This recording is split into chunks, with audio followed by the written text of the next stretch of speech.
నేను ఇప్పుడు కాళ్ళ పులుసు చేయబోతున్నానండి. దాన్ని పాయవుడు అంటారు. ఇది దీనికేమో ఇప్పుడు ఒక ఒక పెద్ద ఉల్లిపాయ అండి, 4 పచ్చిమిరపకాయలు, ఉప్పు, కారం, పసుపు, ధనియాల పొడి, అల్లం వెల్లిపాయ, గరం మసాలా వేసాను. దాన్ని కొంచెం మిరియాల పొడి కూడా పెట్టాను.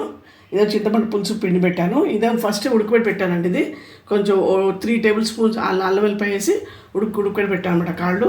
ఇప్పుడు చేసే విధానం చూపిస్తాను.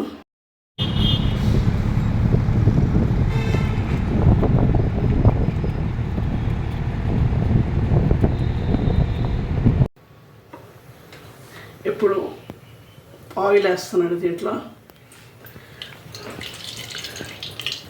ఒక 5 టేబుల్ స్పూన్స్ ఆయిల్ పడుతుంది. ఆయిల్ వేస్తున్నాను. కరివేపాకు వేసాను కొంచెం.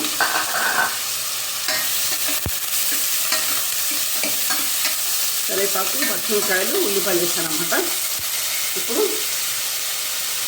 సాల్ట్ ఏమో 3 టీ స్పూన్ వేసాను సాల్ట్.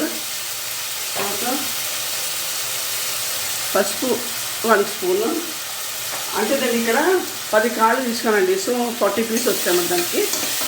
అది 10 కాళ్ళు లెక్కన వేసుకున్నామంట ఎక్కువ. అంతే పూలు కొంచెం ఎక్కువనే వేసాను. ఇంకా ఇది సరిపడా కావాలి కదా పులుసుకి. ఇది మగ్గాలండి కాసేపు.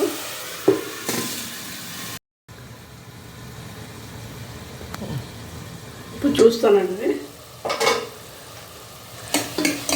ఇది అయిపోయినట్టండి, మగ్గింది బాగానే. ఇప్పుడు నేను ఈ ముక్కలు ఇంకా సూప్ కూడా వేస్తున్నాను. దీంట్లో మిగిలిపోయిన సూపు ఇలా వేసి దాంట్లో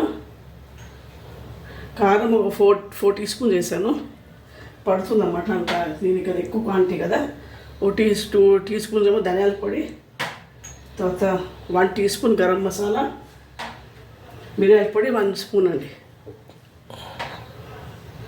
అండ్ కొంచెం కొత్తిమీర, కరివేపాకు.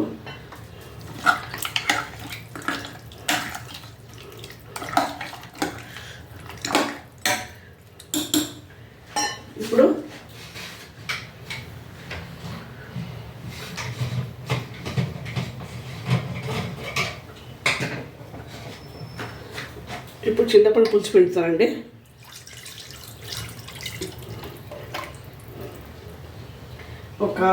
ఎంతంటే ఒక బత్తాయి సైజ్ అంత చింతపండు అనుకోండి.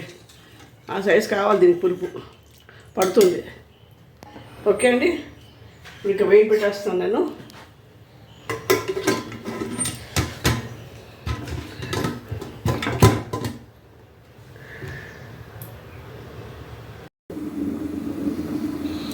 చూస్తానండి అయిందో లేదో అని. ఇప్పుడు అయిపోయిందండి ఇది. ఇంకా నేను డిష్ అవుట్ చేస్తాను.